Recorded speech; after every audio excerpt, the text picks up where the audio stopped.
Hello दोस्तों, स्वागत है एक बार फिर से आपके अपने सेलेक्टो लर्निंग अड्डा में। तो आज हम बात करने वाले हैं फर्स्ट सेमेस्टर डिप्लोमा वालों के लिए। इसमें हम बात करेंगे फिजिक्स से। तो आज हम यहाँ पर देखने वाले हैं वेरी मोस्ट इम्पॉर्टेंट क्वेश्चन। जैसा कि मैं आपको बता दूं, जब मैं डिप्लोमा में फिजिक्स का पेपर दिया था तो उसमें से मैंने ऐसे ही तैयारी किया था जिसमें से हमारे 50 में से 46 नंबर आए थे। तो आप ज़रूर इस पूरे कंटेंट को देखिए और आपके भी नंबर आ जाएंगे अच्छे से। ठीक है, मैं उसी चीज़ को शेयर कर रहा हूँ जो मैंने किया था। तो यहाँ पर दोस्तों आज हम बात करने वाले हैं इसी कुछ मेन इम्पोर्टेंट क्वेश्चन पर।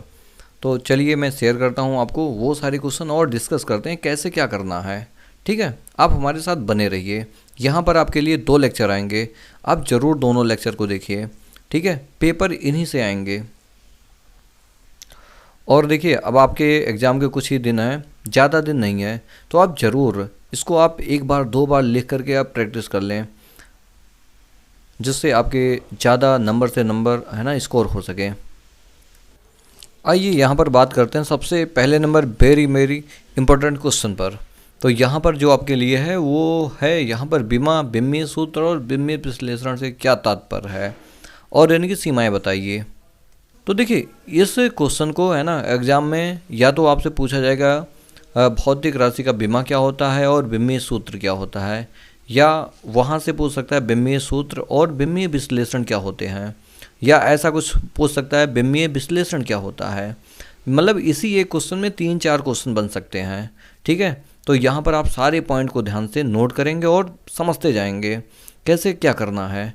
तो आप ध्यान रखिए, इस क्वेश्चन से आपके कितने क्वेश्चन बनते हैं, कम से कम 4 बनते हैं। ठीक है, तो जैसा पूछा जाए आप वैसा ही करके आएँ। तो यहाँ पर सबसे पहले हम बात करेंगे भौतिक राशि की बीमा क्या होती है। तो देखिए, जो बीमा होती है ना, एक टाइप की घात होती हैं। क्या होती हैं? घात, जो व्युत्पन्न राशियों में आए हुए है ना मूल राशियों पर चढ़े होते हैं, उन्हीं हम घातों को क्या कहते हैं? बीमा कहते हैं। मान लीजिए हमारे पास एक व्युत्पन्न राशि है x। अब इसमें जो मूल राशियाँ होंगी m, मान लीजिए l t। ठीक है, ये m क्या है? द्रव्यमान, l आपका लंबाई और समय क्या है? t। ठीक है, इन पे जो घातें होंगी, हमारे मूल राशियाँ कितनी होती हैं? 7 होती हैं, जिसमें से हम 3 का केवल यूज कर रहे हैं। ठीक है, तो इसमें जो घातें आएंगी, मान लीजिए a आया, b आया और c। तो यहाँ पर जो आपका a और b और c है वो m और l और t का क्या है? बीमा है। इसी को हम क्या कहते हैं? बीमा कहते हैं। ठीक है, m की बीमा क्या है? a, l की बीमा क्या है? b और t की बीमा क्या है? c। तो आप ऐसे ही लिख के आएंगे। ठीक है, चलिए बात करते हैं आगे नेक्स्ट पॉइंट पर, बिम्मीय सूत्र क्या होता है। तो यहाँ पर हम देख रहे हैं बिम्मीय सूत्र, डायमेंशनल फार्मूला। ठीक है, ये कैसे हम करेंगे?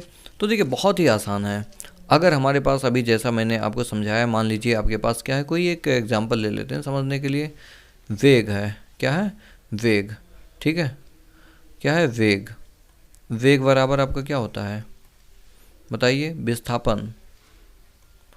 विस्थापन बटे समय होता है। क्या होता है? समय। तो देखिए, ये जो वेग है ना, ये आपका क्या है? एक व्युत्पन्न राशि है, उसी को हम x कहेंगे। ठीक है, ये विस्थापन एक लंबाई से रिलेटेड है, इसलिए इसके अंदर l लिखा जाएगा और समय क्या है? t। ठीक है, और यहाँ पर आपका जो m है ना, m के पावर इसमें आया नहीं, m है ना, द्रव्यमान तो नहीं आया ना। तो कुछ इस तरह से अगर नहीं आया तो उसका पावर क्या होगा? 0 होगा। तो m के पावर कितना लिख लेते हैं? a, l के पावर b और t के पावर c। इस तरह से प्रदर्शित करना, यही आपका क्या होता है? बिम्मीय सूत्र होता है। ठीक है, जो मूल राशियों और व्युत्पन्न राशियों के मध्य क्या बताता है? संबंध बताता है। यही आपका बिम्मीय सूत्र होता है। और ये बताता है कि भाई, जो व्युत्पन्न राशियाँ होती हैं ना, उसमें जो मूल राशियाँ आती हैं वो कैसे कैसे उस पर निर्भर करती हैं। ठीक है, तो चलिए बात करते हैं आगे। यहाँ पर पूरी बात लिख रखी है, इसको आप नोट कर लें। ठीक है, अब बात करते हैं यहाँ पर बिम्मीय विश्लेषण। तो देखिए, जो बीमा होती है ना, उसमें गणना करने के लिए उसके न्यूमेरिकल की ज़रूरत नहीं पड़ती है। जो नंबर वैल्यू होते हैं ना, उनकी ज़रूरत नहीं पड़ती है। वहाँ पर हम ये देखते हैं कि जो x है आपका, कोई व्युत्पन्न राशियाँ हैं, ये किन कारकों पर निर्भर करती हैं। ये किन कारकों पर निर्भर करती हैं? अगर वेग पर कर रहा है तो वेग लेंगे, है ना, और अगर ये x आपका निर्भर कर रहा है किस पर, समय पर कर रहा है, तो समय को लेंगे, है ना, ये सब चीज़ लेंगे। जैसे अगर आपने एक समीकरण देखा होगा, वी स्क्वायर बराबर यू स्क्वायर प्लस 2as, तो बीमा को निकालने के लिए या चेक करने के लिए इस समीकरण को, है ना, हम केवल वी यू स्क्वायर और 2as 2 से नहीं, ए और एस से बात कर सकते हैं, बट इस नंबर की यहाँ पर कोई अहमियत नहीं होती है। ठीक है, तो ये बीमा के द्वारा नहीं निकाला जा सकता है, ना ही इसके बारे में हम बात करते हैं। तो ये इसका एक पार्ट है। अब जैसे आपको मैं बताऊं, जैसे वेग परिवर्तन हो गया, ठीक है, या औसत वेग हो गया, या प्रारंभिक वेग हो गया, या अंतिम वेग। देखिए यहाँ पर सबका अपने आप में एक अलग मतलब है, लेकिन सबके लास्ट में एक चीज़, एक वर्ड लिखा हुआ है, वेग। तो इससे यह पता चलता है कि इसका जो बीमा होगा ना, सबके लिए समान होगा। क्या होगा? सबके लिए समान होगा। क्यों? क्योंकि इसमें सब में लंबाई बटे क्या आएगा? समय।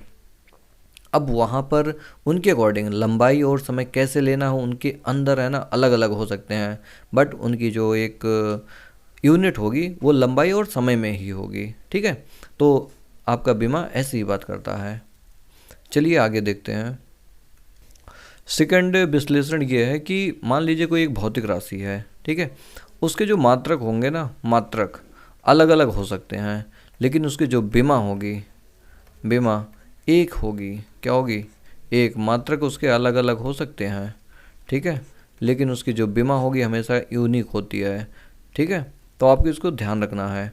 जैसे क्षेत्रफल का जो मात्रक होगा सेंटीमीटर स्क्वायर भी हो सकता है और मीटर स्क्वायर भी हो सकता है, लेकिन इसका जो बीमा होगा हमेशा एल स्क्वायर ही होगा, है ना। तो आप इसको ध्यान रखिए। आगे देखते हैं। तो यहाँ पर आपके लिए है बिम्मीय विश्लेषण की सीमाएं। तो ये इस पार्ट का सबसे ज़्यादा इम्पोर्टेंट है। ठीक है, ये सीमाएं हमेशा एग्जाम में आती रहती हैं।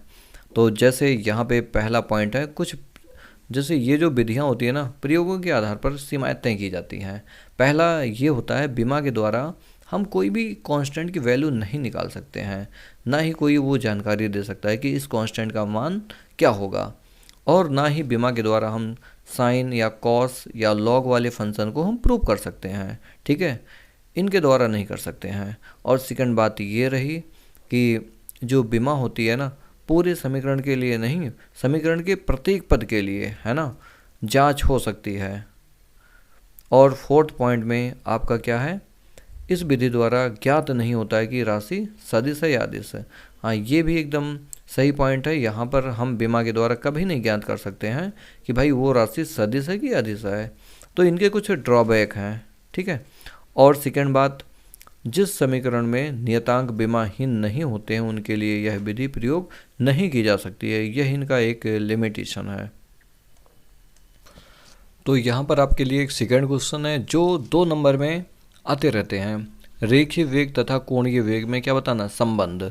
रेखीय वेग को हम v से शो करेंगे और कोणीय वेग को किससे? ओमेगा से। w की तरह बनता है। मान लीजिए एक कण है। क्या है? एक कण है। इसका बिंदु कितना है? O। ठीक है, अब O से मान लेते हैं किसी क्षण, ये आपका था बिंदु A पर। ठीक है, और ये A से चला, कुछ समय लिया, कितना समय लिया? Delta T. और ये चल गया कितना दूरी? Delta S. ये जो दूरी है ना, ये कितना है? डेल्टा एस है। इसके बीच में कोण कितना बनेगा? बहुत छोटा सा कोण बनेगा, वो मान लेते हैं डेल्टा थीटा है। ठीक है, तो इसमें एक रिलेशन होगा, है ना, उस रिलेशन को मुझे प्रूव करना है यहाँ पर। तो आप ये पूरी थ्योरी लिख लेंगे। अभी जो मैंने बताया वो यहाँ पर लिखा हुआ है। ठीक है, एक कोई कण ए से बी जाता है। कहाँ से कहाँ जाता है? ए से बी जाता है। ठीक है, तो वो उसकी जो दूरी है, डिस्टेंस है, वो कितना है? Delta S. ठीक है, और उसका जो कोण, ये कोण बनता है उसके केंद्र पर कितना है? डेल्टा थीटा बनता है। कितना? Delta theta. ठीक है, इसको मैं हटा देता हूँ, डेल्टा थीटा। तो देखिए कैसे मुझे करना है। तो आप जानते हैं कोण बराबर क्या होता है? कोण बराबर, ठीक है, चाप बटे त्रिज्या होती है। क्या होती है? त्रिज्या। तो यहाँ पे कोण कितना बना है? Delta theta. चाप कितना लगा है? ये दूरी कितनी है? ये वाली दूरी। ठीक है, डेल्टा एस है, डेल्टा एस। और त्रिज्या कितनी है इसकी? आर। कितनी त्रिज्या है, आर है, कितनी है, आर, ठीक है, ये त्रिज्या इसकी आर है। तो देखिए नीचे हम त्रिज्या रख देंगे और आप एक काम करेंगे, यहाँ पर काम क्या करना है, दोनों पक्षों में डेल्टा टी से भाग करने पर, दोनों पक्षों में डेल्टा टी से भाग करने पर, ठीक है। तो यहाँ पर अगर मैं भाग करता हूँ delta theta upon delta T, इधर आपका आ जाएगा डेल्टा एस अपान क्या, डेल्टा टी। अच्छा आप एक चीज़ ध्यान रखना, यहाँ पे जो delta theta upon delta T है ये कोणीय वेग ओमेगा होता है, और जो आपका डेल्टा एस अपान डेल्टा टी है ये आपका लीनियर वेग होता है। कौन सा वेग, लीनियर या रेखीय वेग। इसको कैसे शो करते हैं, वी से। अगर मान रखा जाए तो आप देखेंगे इसका जो मान होगा ओमेगा हो सकता है और इसका मान वी, ठीक है, अपान क्या, आर। तो अगर इस आर का इसमें गुणा कर दिया जाए तो क्या मिलेगा, ओमेगा इंटू आर। तो ये आपका एग्जैक्ट आंसर रहा। तो यहाँ पर आपका ये प्रूव होता है, और इसके आगे आप इसको है ना नोट कर लें ऐसे ही, है ना, इसको इसके नीचे लिखेंगे आप। चलिए बात करते हैं आगे नेक्स्ट हेडिंग पर, जो आपके लिए बहुत इंपॉर्टेंट है। देखिए आपके सामने एक और डेरिवेशन है, जहाँ पर मुझे कोणीय त्वरण ये अल्फा होता है और रेखीय त्वरण ए है, इसमें संबंध इस्टेब्लिश करना है। तो हम यहाँ पर जानते हैं क्या जानते हैं, हम जानते हैं अल्फा बराबर क्या होता है, डी ओमेगा अपान क्या, डी टी, और ओमेगा बराबर अभी एक रिलेशन हमने प्रूव किया है, वी इक्वल टू क्या, आर ओमेगा। तो ओमेगा बराबर क्या आ जाएगा, वी अपान आर। ये वैल्यू हम यहाँ पर रख सकते हैं ओमेगा की जगह। अगर रख दूँ मैं मान तो आपको क्या मिलेगा, अल्फा बराबर डी ओमेगा अपान डी टी, और इसका मान रख देते हैं वी अपान क्या, आर, ठीक है। देखिए आर आपका कांस्टेंट है तो ये बाहर आ जाएगा, ठीक है। तो यहाँ पर आपको क्या मिलेगा, 1 upon r d v upon d t. और आप ज़रा ध्यान से देखिए ये क्या चीज़ होता है, डी बी अपान डी टी, ये आपका रेखीय त्वरण होता है ए। तो यहाँ पे मान रख सकते हैं अल्फा बराबर क्या गया, ए अपान आर, ठीक है, गुणा कर लेंगे इसका इसमें, तो ए इक्वल टू क्या आ जाएगा, आर अल्फ़ा, ठीक है। तो ये भैया आपके लिए बहुत ही ज़्यादा इम्पोर्टेंट है, इसको आप ध्यान रखिए, इसको आप नोट कर लीजिए। यहाँ पर एक और क्वेश्चन है आपके लिए, अगर पूछ लेता है केंद्रीय या अवकेंद्रीय त्वरण क्या होता है और इसका व्यंजक प्राप्त कीजिए। तो आप ध्यान रखेंगे, पहले नंबर तो हम बताएंगे अवकेंद्रीय त्वरण क्या होता है। तो ध्यान रखिए, जब कोई पिंड एक समान रूप से, है ना, क्या करता है, वृत्तीय गति करता है। जैसे एक हम वृत्त बना लेते हैं यहाँ पर, ठीक है, ये आपका क्या हो गया, वृत्त, ठीक है। तो अगर यहाँ पे बात करें, अगर कोई एक पिंड है, ठीक है, जो एक समान रूप से क्या कर रहा है, गति हर इक्वल समय में इक्वल डिस्टेंस ट्रेवल कर रहा है, ठीक है। तो ध्यान रखेंगे ऐसे गति को हम क्या कहते हैं, एक समान वृत्तीय गति कहते हैं। अगर कोई पिंड, है ना, ऐसे एक समान रूप से गति कर रहा है तो उसके तरफ, है ना, उसके केंद्र की तरफ, है ना, क्या लगेगा भाई, एक त्वरण उत्पन्न होगा।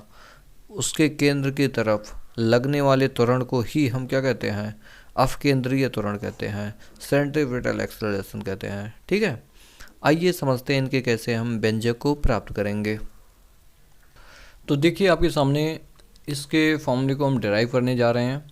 तो यहाँ पर हम सबसे पहले मान लेते हैं एक आपका m द्रव्यमान का एक पिंड है जो r वृत्तीय पथ पर क्या कर रहा है, समान कोणीय, है ना, ओमेगा से, ये ओमेगा है आपका, ओमेगा से क्या कर रहा है, गति कर रहा है। तो अगर मैं मान लूँ इस पिंड का एक समान चाल क्या है, v है, तो हम कैसे रिलेशन को इस्टेब्लिश करेंगे। तो देखिए हम सबसे पहले ये ध्यान में रखेंगे कि ये यहाँ से यहाँ तक चला, कितना समय लिया, डेल्टा टी, और कितना दूरी विस्थापित हुआ, डेल्टा एस। तो इसके वेग की दिशा क्या होगी, बदल जाएगी। अगर वेग की दिशा में परिवर्तन हो रहा है तो त्वरण तो जाहिर सी बात है आएगी। तो मान लेते हैं इसको वेक्टर की तरह ऐड करते हैं। मान लीजिए v1 की दिशा इधर है ना, इधर, ठीक है। तो ऐसे हम जिस दिशा में ये है वैसे ही हम बना रहे हैं v, ठीक है। तो ये आपके v1 की दिशा हो गई। अगर v2 की बात की जाए, इसकी दिशा इधर है तो इसको यहाँ पर रख के ऐसे बना सकते हैं, ठीक है। तो ये किसकी दिशा हो गई, v2 की। अगर हमें यहाँ पर परिवर्तन देखना है, दिशा में परिवर्तन किधर आएगा, तो आप देख सकते हैं यही आपका डेल्टा v होगा। जो डेल्टा v होगा वेक्टर में क्या आएगा बताइए आप, final minus initial, V2 minus के क्या V1, यहाँ से मुझे क्या मिल जाएगा, दिशा मिल जाएगा, क्या मिलेगा, दिशा। और आप देख रहे हैं ना इसकी दिशा किधर आ रही है, सेंटर की तरफ। तो हम कह सकते हैं वेग में परिवर्तन हुआ है टाइम के अकॉर्डिंग, तो उस त्वरण को हम अपकेंद्रीय त्वरण कह सकते हैं। तो जैसे यहाँ पर अगर बात किया जाए कोण कितना बना, डेल्टा थीटा, तो आप यहाँ पर कह देंगे सर जो ये पॉइंट का नाम दे देते हैं, कुछ नाम दे दो यहाँ पर ए और बी, ठीक है, ए और बी। तो यहाँ पर आप देख सकते हैं जो आपका ये डेल्टा एस अपान कितना, जितना समय लगा होगा, डेल्टा एस अपान कितना, डेल्टा टी, ये आपका हो गया। अगर हम एक काम करें, काम क्या करना है, अगर ऐसा कुछ हो डेल्टा एस अपान डेल्टा टी, अगर आपको इसके रिलेशन को जल्दी से प्रूव करना है तो आप एक चीज़ ध्यान रखिए, हम क्या करेंगे यहाँ पे एक सिमिलर ट्रायंगल का रूल लगा देंगे जहाँ से आपका आंसर बहुत जल्दी से आ जाएगा। तो इसको हम हटा देते हैं। यहाँ पर आप देखिए ध्यान से, कौन से वह त्रिभुज हैं जो सिमिलर ट्रायंगल बन रहे हैं, आप ज़रा देखिए, कोण मतलब ऊपर और बराबर है, कोण पी है ना, यानी कि जो दोनों के कोण हैं वो बराबर हैं। और एक चीज़ और आप देख सकते हैं, अगर इनके कोण बराबर हैं और जहाँ पर इनके दिशाएं जो हैं ना वो भी सेम हैं, तो हम कह सकते हैं जो आपका कोण त्रिभुज ओ ए पी है, ठीक है। एंड अगर इसको आप ऐसे मिला दें कोई दिक्कत वाली बात नहीं है ऐसे, ठीक है, एक त्रिभुज का निर्माण ही कर रहे हैं, त्रिभुज ओ ए बी एंड त्रिभुज कौन से पी, इसको नाम दे दें, ये मान लीजिए पी हो गया, ये आपका आर और ये आपका मान लीजिए एस है, ठीक है, ये आपका एस है। तो ध्यान से सुनिए, ये त्रिभुज पी आर एस, ये भी आपस में कैसे हैं, सिमिलर हैं, कैसे हैं, दिखने में एक जैसे हैं, ठीक है, समरूप लिख सकते हैं, समरूप हैं। अगर समरूप हैं तो इनके भुजाओं का जो अनुपात होता है बराबर होता है, क्या होता है, बराबर। तो हम यहाँ पर देखिए ध्यान से, जो आपका डेल्टा एस होगा ना, डेल्टा ये भुजा अपान ये भुजा, यानी कि आपको यहाँ से क्या मिलेगा, डेल्टा वी बराबर। ऐसे ही साइड साइड का अनुपात ले लेते हैं, अगर हम आर अपान क्या करते हैं तो इनका जो अनुपात होगा ये होगा, मान लीजिए वी होगा, इनका परिणाम वी हो गया। अब आप यहाँ पर देखिए, हम इसको क्या ऐसा कर सकते हैं, डेल्टा वी का मान निकालना है मुझे, किसका मान निकालना है, डेल्टा वी का। तो डेल्टा वी बराबर आपका आ जाएगा, इसका इंटू इधर कर दें तो v into delta s upon क्या आ जाएगा, आर। अब हम एक काम करने जा रहे हैं, दोनों पक्षों में डेल्टा टी से डिवाइड कर देंगे, डेल्टा टी से भाग करने पर अगर आप डेल्टा टी से भाग करते हैं तो डेल्टा वी अपान क्या, डेल्टा टी बराबर v upon r, delta s upon क्या, डेल्टा टी। और यही आपका जो होता है ना त्वरण होता है, क्या होता है, त्वरण, क्या होता है, त्वरण। तो अगर आपको सूक्ष्म समय अंतराल के लिए बनाना है, ठीक है, तो इसी को हम लिमिट ले लेते हैं, बोल देते हैं यहाँ पे जो समय है ना के बराबर है, यानी कि टाइम की वैल्यू जो है लगभग हम जीरो मान लेते हैं, क्या मान लेते हैं, जीरो। तो जहाँ से आपका ऐसा कुछ लिमिट, अगर समय आपका 10 to 0 है, डेल्टा वी अपान वी है, डेल्टा अपान टी है, ठीक है, बराबर वी अपान आर कॉन्स्टेंट है, लिमिट हम कहाँ पर ले रहे हैं, इस दूसरे वाले फंक्शन में ले रहे हैं, ठीक है। तो जहाँ से आपको डेल्टा एस अपान क्या मिलता है, डेल्टा टी है, ये भी आपका एक वेग है, क्या है, वेग।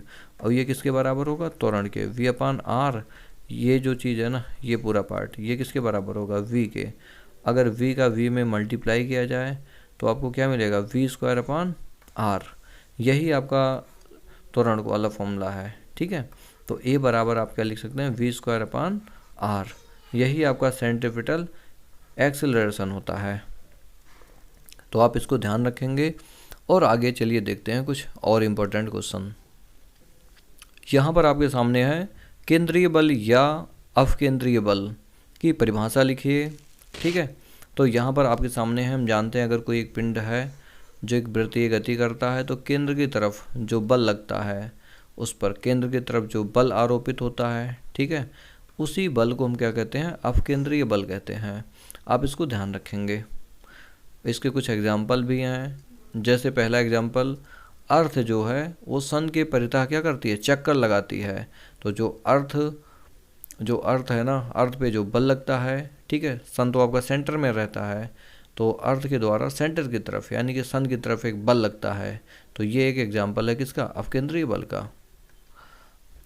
अब देखने वाले हैं केपलर के नियम। ये आपका क्वेश्चन में आता है ऐसे, केपलर के नियम लिखिए। तो जो केपलर का नियम होता है 3 प्रकार का होता है, कितने, 3 प्रकार का। केपलर ने बताया कि भाई जब कोई है ना ग्रह चक्कर लगाता है सूर्य के, है ना, तो वहाँ से 3 नियम निकल के आते हैं उसके अनुसार। तो पहला नियम है उसका कक्षाओं का नियम। इन्होंने सीधा सीधा बोल दिया, अगर कोई ग्रह चक्कर लगाता है तो हमेशा वो सूर्य के परितः चक्कर लगाता है, जहाँ पर सूर्य क्या होता है, एक फोकस में होता है, ठीक है। तो यही पहली बात बोली गई है, यानी कि जो सूर्य के परितः चक्कर लगाते हैं उनका जो पथ होता है दीर्घवृत्ताकार पथ होता है, ठीक है। और सूर्य उस दीर्घवृत्त के किसी एक फोकस पर स्थित होता है, फोकस बोलो या ना भी बोलो, है ना। ये विभिन्न ग्रहों की कक्षाओं के लिए भिन्न भिन्न होता है। ये दीर्घवृत्ताकार जो पथ होता है अलग ग्रह के लिए अलग अलग होता है। तो ये आपका पहला नियम है। पहले नियम में कुछ नहीं है, बस आपको इतना बोल देना, जो ग्रह होते हैं वो सूर्य के परितः एक दीर्घवृत्ताकार पथ पर क्या लगाते हैं, गति करते हैं। आप इतना भी लिख देंगे तभी सही माना जाएगा। आइए समझते हैं क्षेत्र चाल का नियम, यानी कि दूसरा नियम है। तो इसमें बताया गया कि अगर सन मान लीजिए अपनी फोकस पर है, तो इसमें जो समान समय अंतराल होता है, मान लीजिए कोई एक कण है जो इस ए बिंदु से बी बिंदु तक जाता है, कहाँ से, ए से बी तक जाता है, ठीक है, इतना क्षेत्रफल कवर करता है। और अगर देखा जाए उतने ही समय में, ठीक है, ये सी से डी तक आएगा। तो यहाँ पर जो चाल होता है ना उतने समय के लिए इन दोनों का मान A1 A2 का जो मान होगा वो बराबर बराबर होता है। क्या होता है, बराबर बराबर होता है। तो इसीलिए इसका जो क्षेत्रफल के अकॉर्डिंग जो चाल आता है वो क्षेत्रफलीय चाल क्या होता है, नियत होता है। क्या होता है, नियत। तो यहाँ पर अगर मैं लिखना चाहूँ dA/dt आपका क्या होगा, नियत होगा। क्या होगा, नियत, ठीक है। तो यहाँ से आपको ये बात समझनी है। तो यहाँ से हम कह सकते हैं जो इनका संवेग होगा m/v1r1 और m2v2, m मास तो आपका सेम रहेगा, b2r2, ठीक है। इनका मतलब संवेग भी जो होता है वो नियत रहता है। तो ये जो आपका सेकंड नियम है ना, ये कोणीय संवेग के संरक्षण नियम पर आधारित होता है। किस पर, कोणीय संवेग संरक्षण नियम पर आधारित होता है। बस आपको इतना सही करके आना है। और थर्ड नियम देख लेते हैं इनका। आइए समझते हैं थर्ड नियम, परिक्रमण काल, law of period of revolution. तो क्या होता है कि मान लीजिए एक सन है, ठीक है, जब कोई दीर्घ पिंड है ना गति करता है, क्या करता है, गति करता है दीर्घवृत्ताकार पथ पर, ठीक है। तो ध्यान रखें ये जो एक्सेस है ये वाला, ठीक है, ये वाला एक्सेस, ठीक है, इसको हम कहते हैं क्या, दीर्घ अक्ष कहते हैं। क्या कहते हैं, दीर्घ अक्ष, ठीक है। दीर्घ अक्ष की जो टोटल लंबाई होती है 2a होती है और आधा कितनी होगी, a, ठीक है। और यहाँ पर बात करें ये आपका लघु अक्ष होता है, ठीक है। क्या होता है, लघु अक्ष होता है। तो इसमें यही बात बोली गई कि अगर कोई पिंड ऐसे गति करता है, ठीक है, फिर अपने उसी जगह पे आ जाता है, तो इसका जो टाइम पीरियड होगा ना, टाइम पीरियड का स्क्वायर कर दो, टाइम पीरियड का स्क्वायर इसके दीर्घ अक्ष के क्या होगा, तृतीय घात के। मान लीजिए a है इसका दीर्घ अक्ष, उसका तृतीय घात ले लो, उसके अनुक्रमानुपाती होता है। यही इसका थर्ड नियम है, ठीक है। तो आप इसको ध्यान रखेंगे। तो यहाँ पर देखिए एक और हमारे पास है ना इम्पोर्टेंट क्वेश्चन, पृथ्वी की सतह से h ऊंचाई पर गुरुत्वीय त्वरण का व्यंजक प्राप्त कीजिए, है ना। तो ये बहुत ही इंपॉर्टेंट है आपके एग्जाम के लिए।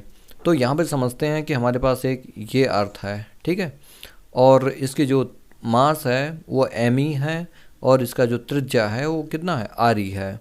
तो ध्यान से सुनिए, जब आपका कोई एक पिंड है ना इसके सतह पर रखा होता है तो इसका जो भार होता है ना, भार, ठीक है, यानी कि mg, ठीक है, वो किसके बराबर होता है, फोर्स के बराबर होता है, g m m क्या, r का स्क्वायर, ठीक है। और जब यही चीज़ है ना पृथ्वी तल से h ऊंचाई पर ऊपर चला जाए, मान लीजिए ये ऊपर आया, कितना ऊंचाई, एच, तो टोटल ऊंचाई कितना हुआ इसका केंद्र से, आर ई प्लस एच। ठीक है, तो यहाँ पर बात करते हैं कि भाई जब ऊपर आता है तो इसके जी पर क्या प्रभाव पड़ता है। तो यहाँ पर सुनिए, लिखेंगे यहाँ पर पृथ्वी तल से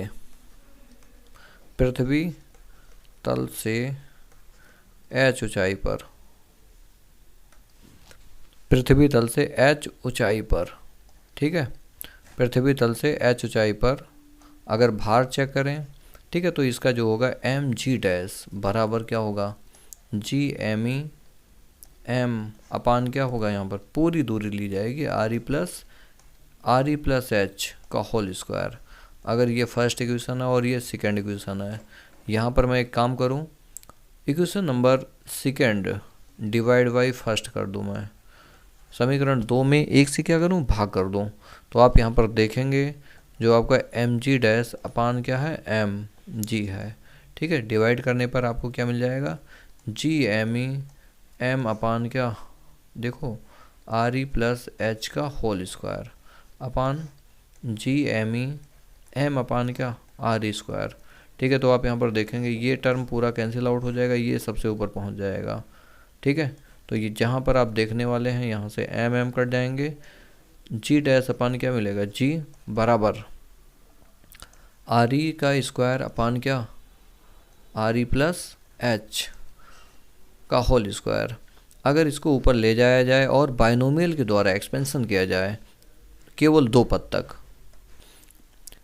पहले हम यहाँ पर आर ई कॉमन कर लेंगे, उसके बाद हम 2 पद तक क्या करेंगे, एक्सपेंशन करेंगे। ठीक है, तो देखिए आर ई का स्क्वायर अपान, यहाँ से आर ई स्क्वायर कॉमन करते हैं तो 1 प्लस क्या मिलेगा आपको, एच अपान आर ई। ठीक है, यहाँ से आपका आर ई कट जाएगा, जहाँ पर आपको अब मिलते हैं जी डैश अपान क्या, जी बराबर, इसको ऊपर ले जाएंगे तो इसका पावर क्या होगा, माइनस का हो जाएगा, 1 plus H upon R E का होल स्क्वायर। ठीक है, केवल 2 पद तक, केवल 2 पद तक विस्तार करने पर। ठीक है, तो यहाँ पर आपको जो मिलेगा जी डैश बराबर, इस जी का इधर मल्टीप्लाई कर लेते हैं, जी जब 2 पद तक हम केवल विस्तार करेंगे, ये ऊपर आया है इसका पावर माइनस है, तो माइनस के आपको क्या मिलेगा, 2h अपान आर ई। तो ये आपका एग्जैक्ट आंसर है। वैसे तो आंसर आपका ये है। ठीक है, ये आपको ध्यान रखना है। अगर आप यहाँ तक करके आते हैं तब भी सही है, और अगर थोड़ा सा और कर देते हैं तो ये भी आंसर आपका सही है। तो दोस्तों आज का जो हमारे वीडियो होगा आज यहीं तक, मिलेंगे आपसे अगले नेक्स्ट वीडियो में, जिसमें हम इसके आगे इम्पोर्टेंट सारे क्वेश्चन हम कवर करेंगे। केवल आपको 2 पार्ट केवल आधे घंटे के देखने होंगे, जिसमें आपके सारे डाउट्स और इम्पोर्टेंट क्वेश्चन आपको मिल जाएंगे और डाउट्स क्लियर हो जाएंगे। ठीक है, तो मिलते हैं फ्रेंड्स नए वीडियो में, तब तक के लिए धन्यवाद।